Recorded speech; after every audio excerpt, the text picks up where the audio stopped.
As a child growing up, both our parents as well as our teachers always taught us that when drinking water, think about the source. It's supposed to be meant figuratively that we always be thankful of things where it came from. I have taken it a little bit more literal, being an explorer.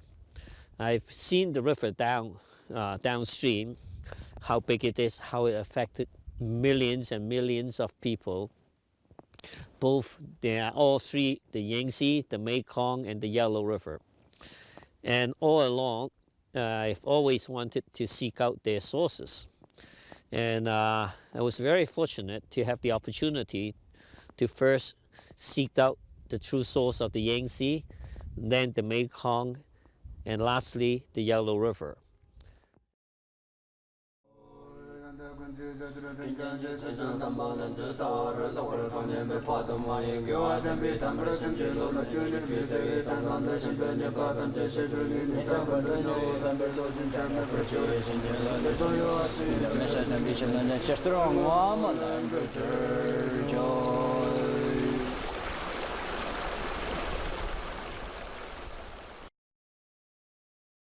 I'm a director of CERS. I've been working with Hao Man for a number of years. There had been some talk over the last couple of years about making an expedition this year to coincide with the 20th anniversary of Hao Man's initial explorations here. So basically 6 months ago we started with a point on a map. Hao Man came and visited. I mentioned that we're going to go back to the headwaters of the Yangtze. Can we have a closer look at the latest space images? We looked at the satellite imagery of the area that we're looking for. Hao Man knows exactly the geography of the Kasagong Basin. I said, hey, I'm going back. Should I just head back to the same place, or are we going to do some measurement around the area? We identified this supposedly longer tributary. So we identified on the map what that longer tributary was. And indeed, it was at least 1 kilometer longer than the other side. So our intent is to follow this stream upstream as far as we can. The satellite will help us guide us exactly where that might be. And at some point, when we get to the top of the source region, we have to use our own judgment to decide, is it the pass, is it the peak, is it next to the peak, where is the water actually flowing from? And that's the intent of our trip.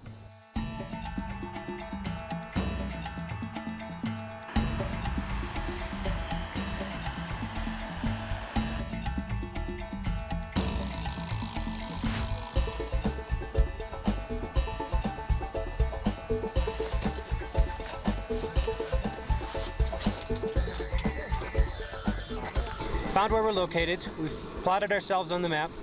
The source region is right about here. The original source, the source we're exploring, is down this direction. So now, as the crow flies from here to here, our final destination is about 20-25 kilometers, it looks.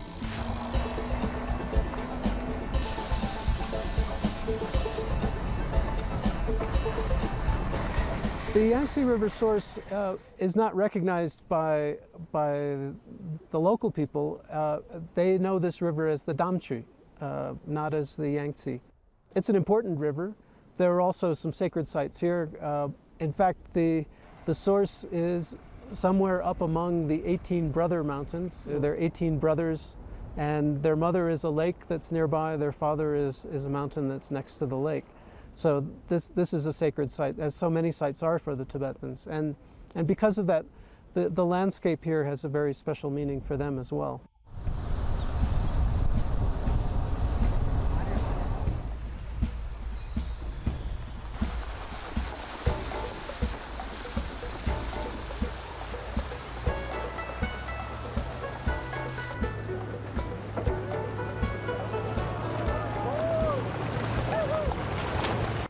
This is the confluence, which is a very important confluence of the headwaters of the Yangtze River now. Now this, what is below here is called the Damchu, which feeds to the Yangtze, of course. But the space image that we have now, that are far more higher resolution, far more accurate, have this side at least one kilometer longer than the other side. So I think with this confluence, we're gonna ride up tomorrow from this confluence to follow this and hopefully make this the Yangtze source definitive scientifically.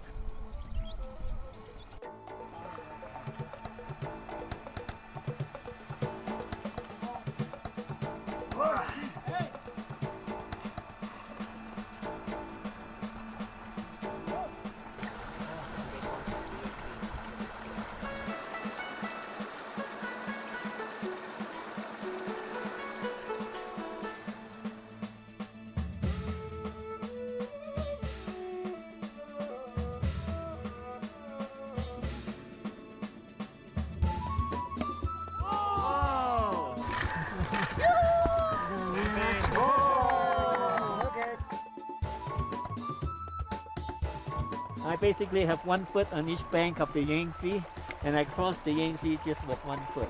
If you imagine this great river that covers 6,400 some kilometers and affects probably 300 to 400 million people downriver, you know, not just Chinese, it's just humanity that is supported from this headwaters. I think this is indeed a very special moment. And I'm doing it on behalf of the rest of mankind and for the rest of the Chinese. These 3 rivers holds a very important part in not only the geography, history of the Chinese, but perhaps of mankind as well. 2 of the 3 rivers, the Yangtze and the Yellow River, flows mainly through China itself, whereas the Mekong flows through 6 countries, all the way from China through Myanmar, Laos, and Thailand, Cambodia, and finally out through Vietnam. So it is truly an international river.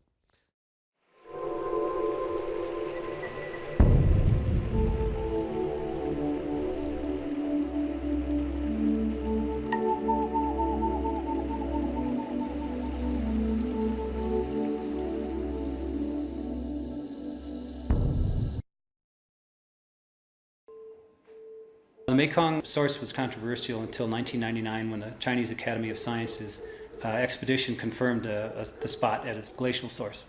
So we don't know who's been there since then. It's pretty remote. We don't even know if the glacier is still there. What we're looking at here is a shaded relief map generated by shuttle radar of the Mekong Source region and the Yangtze Source region actually. So this red line is the route of our last expedition to the Yangtze. We're actually going to the source of the Mekong. So we'll either come up over the top or from the south and come up. We haven't quite decided that yet.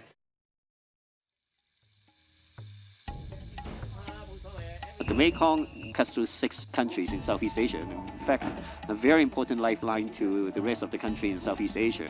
So we have to take a more philosophical look at this river, how it relates to the rest of the countries that are dependent on it.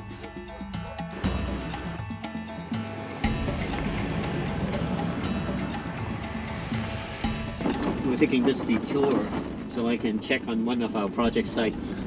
I first saw the monastery in 1991. In 1996 we realized there's a problem here.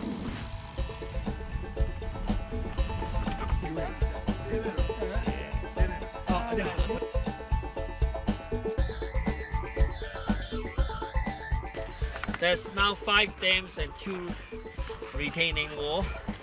One down there and one spiritual one here with a clear flag.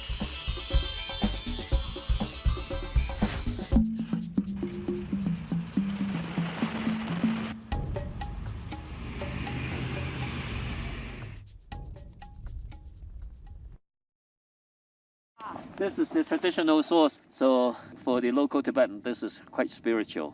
Despite that, we're going to go towards this scientific source because of the length. But I always think that spiritual is just as important.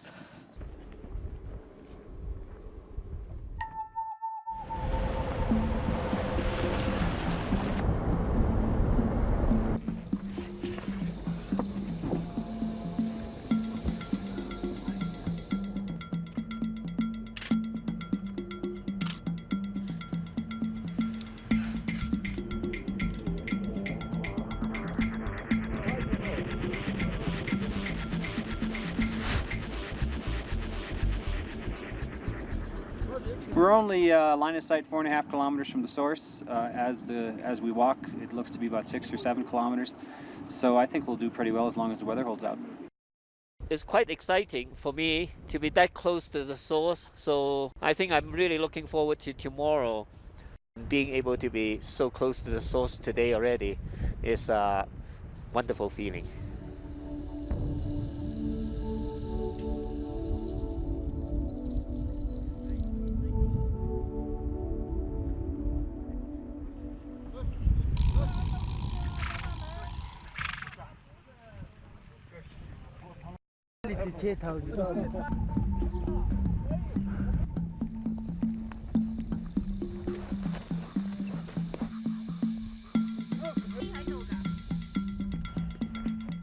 I think the source is going to be up in one of those valleys here. Okay. The glacier must be up in that snow covered. Yes.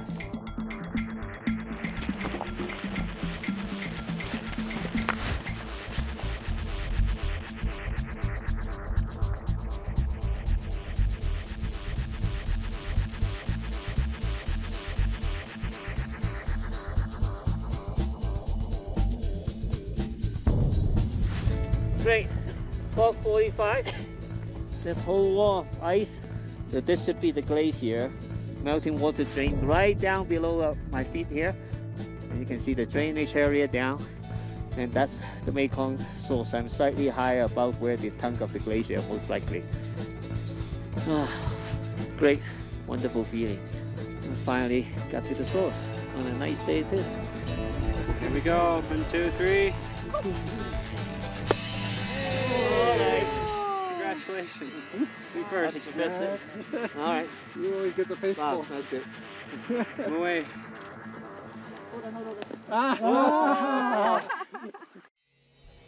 To put it philosophically, I think it is there's a parallel between following the river to its source as to many of our quest in understanding the source of knowledge. This is like seeking the very core meaning of things.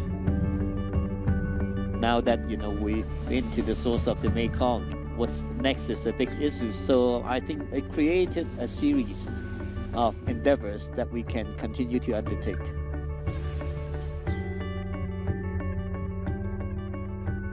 The Yellow River was the last river source that I went to. It's about northern China. It flows, even though that all three rivers started from the Tibetan Plateau in Qinghai, each within 200 kilometers of each other at the source. The Yellow River is more about the history of China. The early dynasties depended heavily on the drainage area of the Yellow River. All the important capitals of ancient China in the dynasties were in northern China. So it holds a more cultural aspect to me, historical aspect to me as I explore the river source.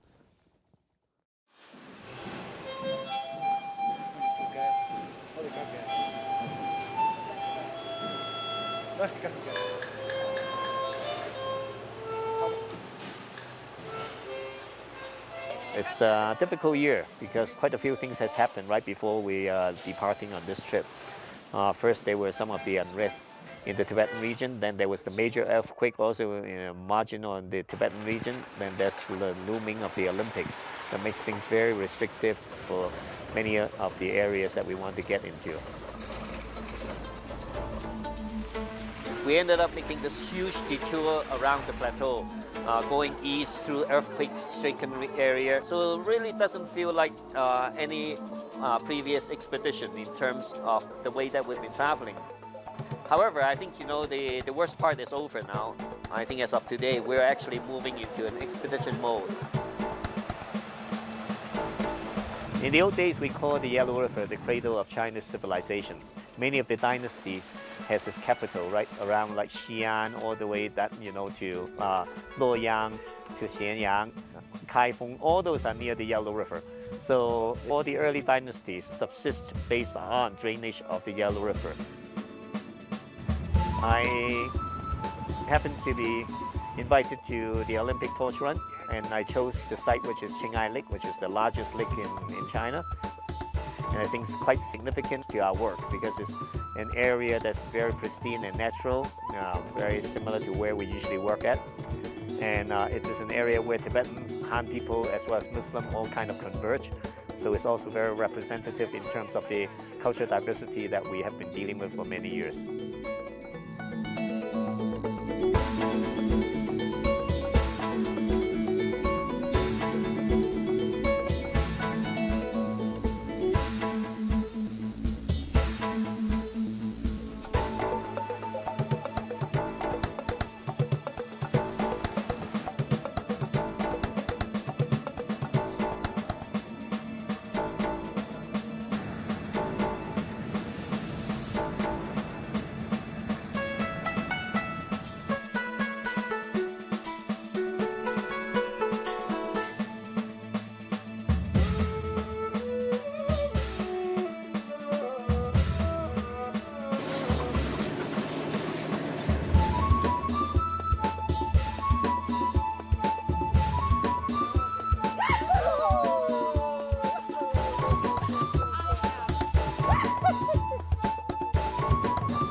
After over 2 weeks on the road, we're getting closer and closer to our destination.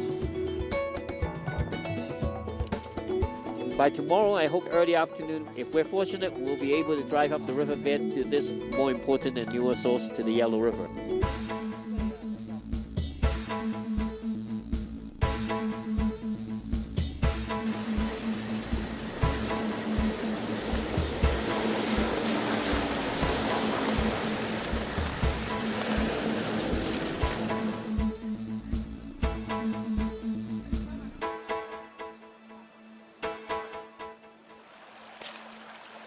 We're right here at our base camp. This is the most advanced camp we're going to be setting up. This river here is the part of the tributary of the Yangtze. So we're going to get to the divide. Over the divide is where we need to get to the new defined source for the Yellow River. We hope to use one day to hike up there and then spend one night. The next day come right back down.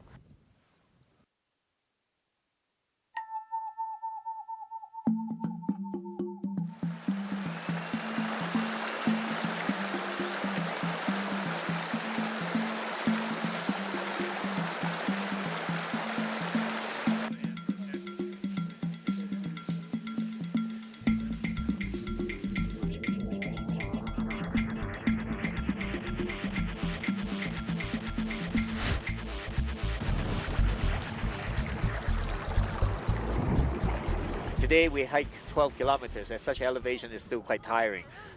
Tomorrow we cross that ridge into the headwaters of the Yellow River and the actual source.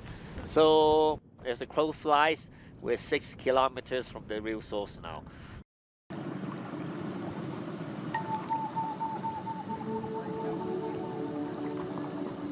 So this morning's not too cold. I expect that the snow will melt once the sun's up. Luckily, we're not that far now from the source, so we'll be able to make it. Okay, let's go.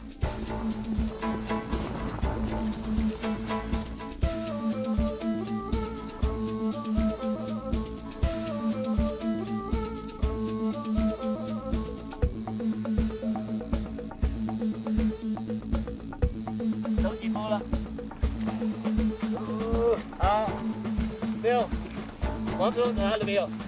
黄叔拿吧，快没有水了。Wow, we arrived at this new source that is going to be defined as the scientific source. 4,878 meters, June 29th, 2008 at 12:20. This is the scientific source of the Yellow River. I call this the Triple Crown. After the Yangtze, the Mekong, now we're the source of the Yellow River. I'm quite happy that we can establish this as the scientific source now. I'm going to drink from the source.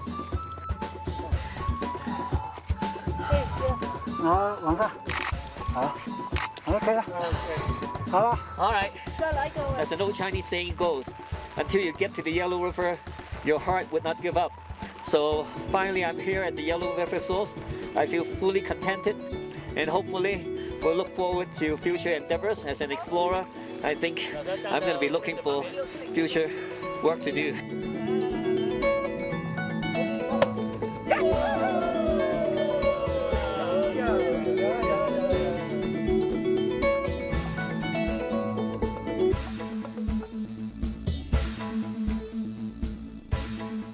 Being able to put my feet at the source of the Yangtze, the Mekong, and the Yellow River is a great feat. But at the same time, being able to drink from the source of these great rivers, from the source right there with the purest of water, is something that is hard to express by words. It's perhaps I go back to the first time I went to the Yangtze source, that at such elevation, all three of the river sources are about right around 5,000 meters in elevation. And of course, at that height, the water was freezing. But when you drink it, it can warm your heart. It is somewhat fascinating that we are at the first decade of the 21st century, and for such important rivers of the world, that there's still so much exploration and our human understanding to be done. For example, only recently I realized that the Amur River that borders Russia and China is the 6th longest river in the world. And I've always kind of ignored that. And I think it is important, given the opportunity, to also search out the source of the Amur River. Likewise, the Ganges, the Indus River, the Brahmaputra, the Irrawaddy. I think there's still a lot remain to be done. It may not be within my generation to get it all done, but at least I think it will be nice to leave some of these work to future generations to explore and continue that journey.